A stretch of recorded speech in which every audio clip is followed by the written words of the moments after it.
Good day, everyone. Our topic in Chapter 5 is all about crisis management organization in the Philippines for human-induced crisis.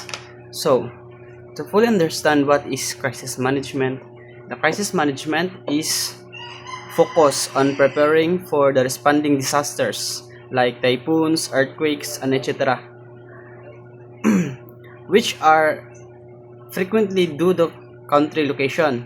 So, pag na mga disaster like earthquake, doon sa dagat, so mas ma-prepare sila nga na ay mga abot nga tsunami, and etc. So, the key effort include planning, coordination between agencies, resources, mobilization, and the building community resilience. So, the country allows cultural values like bayanihan and family-centric approach also play a role. Despite challenges, ongoing improvement are essential to strengthen disaster and preparedness. So, next is the National Peace and Order.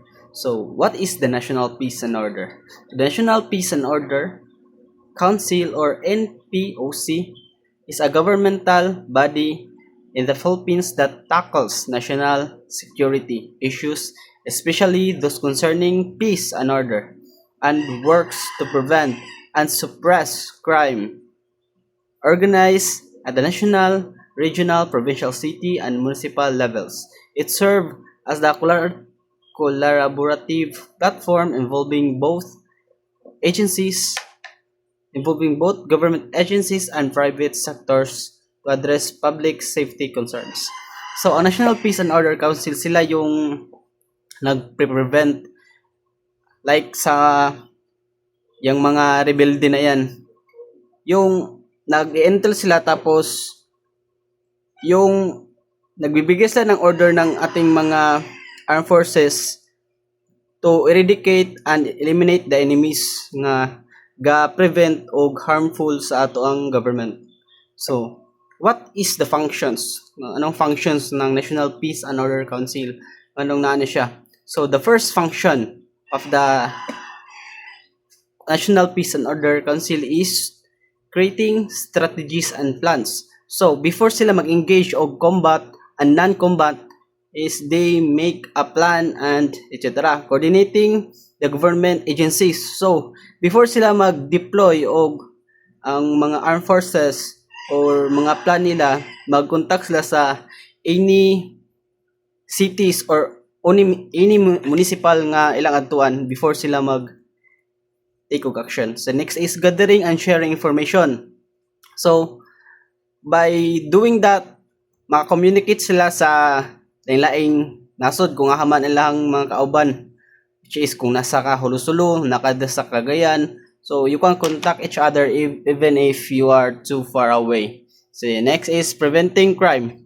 So this is the most important. So but the function is to prevent crime. So para sa safety sa mga people. So, ensuring public safety before naigira mag-announce na sila or magpa-evacuate sa mga civilian. Next is recommendation policies. Next is mobilizing resources and monitoring program effectiveness, engaging communities, resolving conflict. So, next is the National Security Council. So, what is the National Security Council? So, the National Security Council is or NSC, is a group that advise the President on issues related to national security. It helps coordinate efforts, government discernment to ensure the country is safe from threats. So, ang National Security Council, sila yung nagpro-propose sa President kung ano ang dapat natin na hakbang upang ma-prevent yung pagdami ng shabu, pagdami ng mga rebelde. So, sila yung nag-offer sa President na i-eradicate o magbigay ng plano para mawala yung mga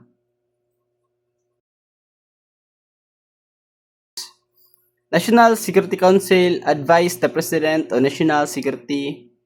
It has two parts. So, the Secretariat, the permanent team that helps with technical, full, and make sure policies are followed. Next is the Council proper. Chain, the President include officials from the Cabinet, Congress, and other important people. So what is the duties and responsibilities on NSC? The duties are the National Security Council or NSC advises the President on securing the foreign policies.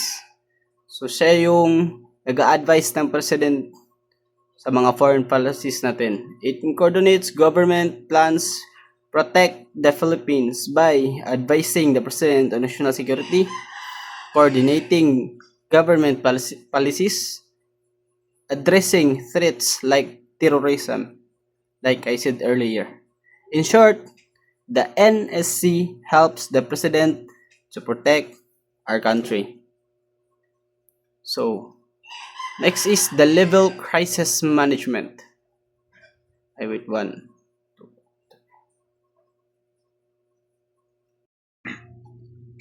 Good day, sir. So, my name is Mervin Serafols from Section 8. So, my main topic is all about National Level Crisis Management Committees. So, ang National Level Crisis Management Committees is serve as the highest executive policy making body for addressing man-made crisis at the national level. So, nakabutang diri ang informing the President, recommending responses, executive presidential directive. So, mag-una ta sa informing the President. So, kailangan makabalo ang presidente o kung sige pangbuhat sa uban nga agencies about ana nga crisis. Tapos, from the various agencies and department, nakabatang po diri ang recommending responses. So, ang president allow siya nga mo recommend sa iyang mga plano about that crisis. O napod diri ang executive presidential directive. So, the president and the other agencies is supporting their plans or what to do in the crisis time. So the president, so the person of the president must be support the plan of other agencies. So my second topic is the cabinet officer primarily responsible. So nakabutang diri ang executive secretary of the National Defense, secretary of the Interior and Local Government, secretary of Foreign Affairs, secretary of Health, secretary of Finance and Trade Industry, secretary of Energy o National Security Advisory. Sa maguna ta sa executive secretary. So ang executive secretary is deals with the terrorism threats as head of the Anti-Terrorism Council. So ang executive secretary is magkuan siya about sa mga terrorism or kanang other crisis, daghan siya crisis nga ginatiman. Nakaapil man diri ang about sa mga Coast Guard, about sa West Philippine Sea kana ilahagya po na apil gyapon na diri sa executive secretary. So handles threats and concerning OFWs, apil gyapon silang mga OFWs. Tapos ang next then is Secretary of National Defense. So responsible for threats to national security including revolts, mutinies, insurrection out and etc. and war. So manage threats to maritime borders within the department. So sila gyapon ang gamay is about management of about the maritime borders. Nabilong gyapon diri sa Secretary of National Defense ang about sa mga sa borders nato nga Pilipinas, about sa West Philippine Sea lagi nabilong gyapon diri. So Secretary of Interior and Local Government handles emerging and current threats to peace and order such as civil disturbances, violent labor, strikes, riots, anarchy, and disorderly mass demonstration. So, ang kani pong Secretary of Interior and Local Government is about siya sa mga riots, about diri sa Pilipinas, like kanang mga grupo nga na sila gusto nga na sila'y wala na ngayon sa gobyerno. So number 4 is Secretary of Foreign Affairs. Handles threats concerning about OFWs. So ang Secretary of Foreign Affairs is nag-specialize siya sa mga OFWs.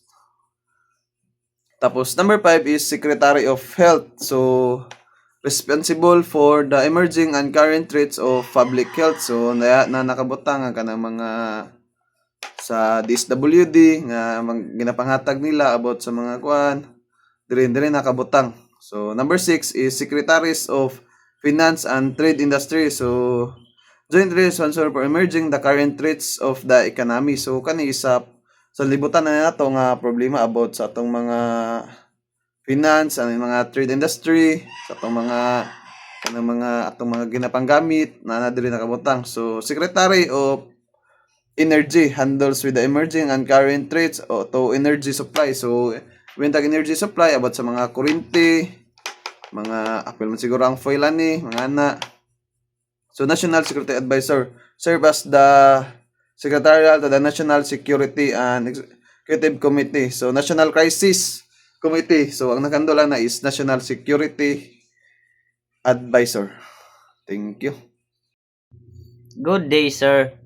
My name is Erwin Hiponya. Our topic for today is Subcommittee National Crisis Management Committee.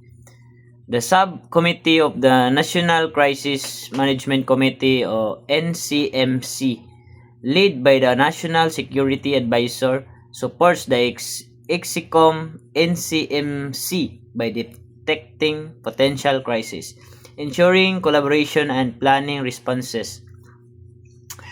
Their tasks are following. Number 1, horizon scanning, predict potential crisis. Pananglitan, kinahanglan maghimo kita og horizon scanning aron matagna ang posibleng pagtaas sa presyo sa mga bugas tungod sa El Nino. Number 2 is monitor collaboration o manage threats and risks. O pananglitan, importante ang monitor collaboration tali sa ahensya sa gobyerno o pribadong sektor aron malikayan ang cyber attacks. Number 3 is identify issues, highest policy gaps. Pananglitan, kinahanglan nato i-identify ang issue sa atong sistema sa edukasyon aron mahatagan og solusyon. Number 4 is inform and recommend, report crisis and suggest responses. Pananglitan, kung adunay kalamidad, kinahanglan ay dayon kita mag-inform og mag-recommend sa mga angay nga buhaton. Number 5 is seek guidance o get strategic advice. Pananglitan, kinahanglan kita mag-seek guidance gikan sa mga eksperto sa ekonomiya aron masulbad ang problema sa implementation. Number 6 is initial planning. Plan based on policy guidance o pananglitan. Kinahanglan nato i-monitor ang implementation sa atong programa aron masiguro nga kini magdagan sa husto. Ang monitor implementation, track decision implementation. Anti-Terrorism Council. Anti-Terrorism Council is a body established to coordinate and implement strategies against terrorism. It serves as a central point for information sharing, planning, and training to prevent terrorist attacks by uniting different agencies and levels of government.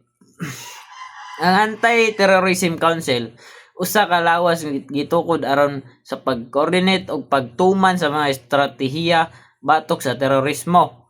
Kini nagsilbi nga sentral nga punto alang sa pagpambit sa impormasyon, pagplano o pagbansay aron mapugngan ang mga pag-atake sa terorista pinaagi sa paghiusa sa lain-laing mga ahensya o level sa gobyerno.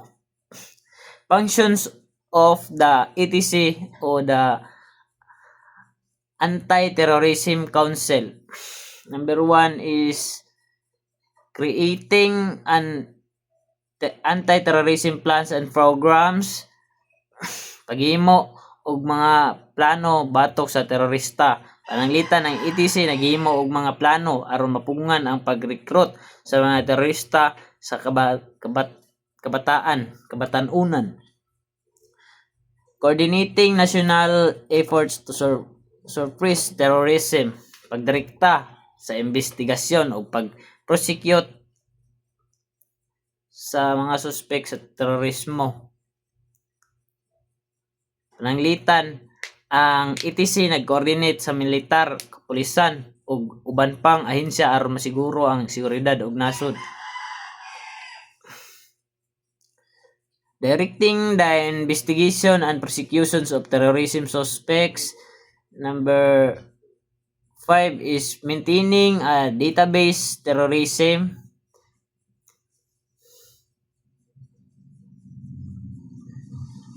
Number 7 is assets of terrorism suspects. Number 8 is rewarding informants. And lastly, coordinating with international allies. Ang pag-coordinate sa international nga kaalyado, pananglitan sa ETC, nag-coordinate sa mga international nga kaalyado aron mapugngan ang pagkalap sa terorismo. That's all. Overseas Preparedness and Response Team. The Overseas Preparedness and Response Team, or OPRT, helps Filipinos abroad during crisis by planning, deploying rapid response team, and supporting embassies. For example, na a strong earthquake strikes a Middle Eastern country where many overseas Filipino workers or OFW. Ang OPRT, sila ang mag-help to evacuate workers from dangerous zone, provide temporary shelters, and distribute food or medicine. Kung naman siguro ng mga samaran, sila mag-provide og medicine. Function of the OPRT: plans responses to crisis-affecting Filipinos. For example, na earthquake, ang plans response of crisis-affecting Filipinos abroad, or ang OPRT, sila ang magplano kung saan nila pag-evacuate ang mga OFWs nga na-stranded sa earthquake dito sa laing nasod. Coordinates agencies for effective crisis resolution. Ang OPRT, for example, ang DSW, ang OPRT mangayo og tabang para ma-provide immediately ang financial and material assistance. It also coordinates with the Department of Health, ang DOH, to deploy medical teams and supplies para kung naay masamaran, mangayo sila og tabang sa DOH. Implements and monitor crisis response policy. For example, naay OFW na stranded dito sa laing nasod, pwede sila makatawag, pwede sila maka-monitor ang taga diri. Makatawag sila sa ilang mga pamilya para mag-story sila kung okay ra ba or dili na reviews and updates embassy contingency plans.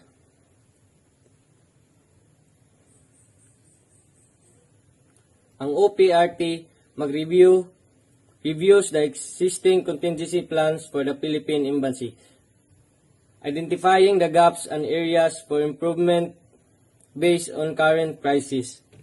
For example, dito nga lugar sige og baha. Mag-andam na ang Philippine Embassy para ma-prevent to ngayon natong nga crisis, para dili na sila maglisod kung naaman siguro ay umaabot nga mga bagyo or mga crisis. Sila mag-andam na daan para ready na kung naaman siguro ay moabot or naay mo abotay nga crisis. For example, sa mga baha, nanay mga pambot, nanay mga salbabida, life jacket, para inig-abot sa baha, ready na. Communicates government action to the public. The OPRT holds regular press briefings to to inform the public about the government's response effort. A dedicated website and social media channels are used to disseminate information. For example, TV Patrol, sila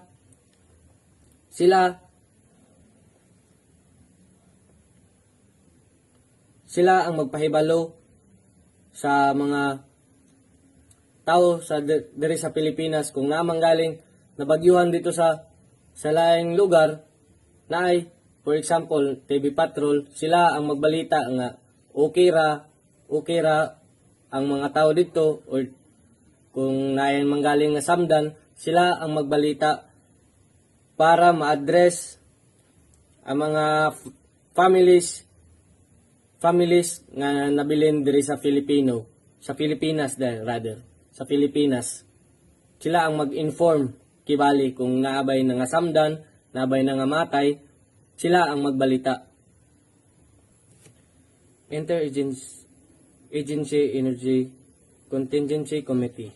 The Interagency Energy Efficiency and Conservation Committee evaluates and approving government energy efficiency project. Ang Interagency Energy Efficiency and Conservation Committee, sila ang mag-approve sa project. For example,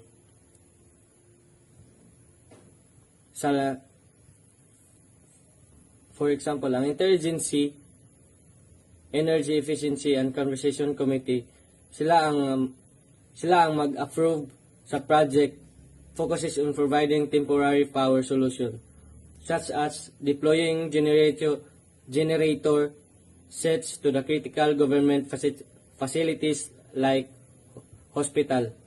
Siyempre, pag naay bagyo, na magina mga tumbang nga kahoy sa mga poste, so para maka-prepare, dapat siyempre mag-brownout man gina sa tibuok nga lugar, kung dili sa tibuok nga city kung naay matumbahan nga kahoy. So para maandam ang ospital, dapat mag-provide og project like solar system or generator para inig na matumbang nga kahoy, siyempre mag-brown out ang hospital na agyapoy electricity kay na may generator na kaandam. Responsibilities of the Interagency Energy Contingency Committee members. Department of Energy or DOE provides overall policy. The DOE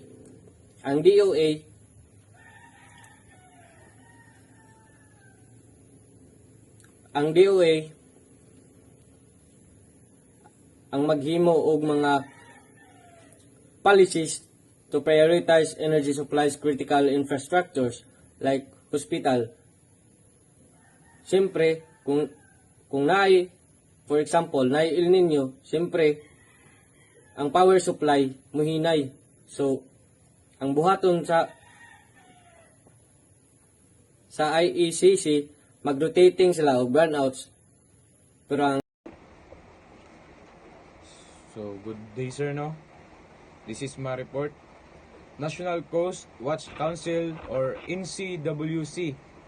The National Coast Watch Council or NCWC was established under Executive Order Number 57 of 2011 in the Philippines to serve as the governing body of the National Coast Watch Council or NCWC. It functioned as the central interagency mechanism coordinating maritime security, domain awareness, and governance across the multiple agencies. Examples: MOA with Marina and EOC Crimario of September 2023, strengthening maritime industry safety and information sharing using the IORIS platform. Another example was drug smuggling SMOA with PDEA of January 2020. Streaming maritime anti-drug operations, although through coordinate. So this is the power and functions of the National Coast Watch Council or NCWC according to Section 3 of EO number 57 of 2011. The council is endowed with the following authority. Number 1 is strategic direction and policy guidelines. Formulates strategic direction and policy guidance of NCWS maritime security operations, including multinational and across-border corporation. Number 2 is periodic review and reporting. Conduct reviews of maritime security operations, submit periodic reports to the President and National Security of the National Security Council of or NSC. Number 3 is policy recommendations. Advise the President of policies and procedures for managing and securing the maritime domain. Recommend administrative rules and regulation and enhance maritime security. Number 4 is resource coordination. Harmonize capability planning and funding requirements for maritime security missions. Number 5, interagencies coordination, align and coordinate roles across coordinating the Council's policy directions. Task force information is number 6. Convince or dissolve interagency committees or working groups as needed to support the operations. Jurisdiction over policy and coordination. Exercise overall jurisdiction over policy formulation, implementation and coordination with external and internal entities on maritime issues. Number 8 is agency support. Enlist or required assistance from any government department, bureau or agency in fulfilling its mandate. Number 9, rule promulgation. Issues rules and regulation as necessary to perform the mandate under EU number 57 of 2011. Additional duties. Perform other functions deemed unnecessary by the chairperson or as directed by the President. Next is Crisis Management Support Secretariat or CMSS. The Crisis Management Support Secretariat or CMSS is the backbone of the Philippine National Crisis Management Framework, providing a robust information hub for crisis documentation, a platform for interagency collaboration and training, a facilitator for simulation-based validation of contingency plans. Its rules ensure the EXICOM or NCMC and its subcommittees are well prepared, coordinated, and responsive, enhancing national resilience to emergencies. Let me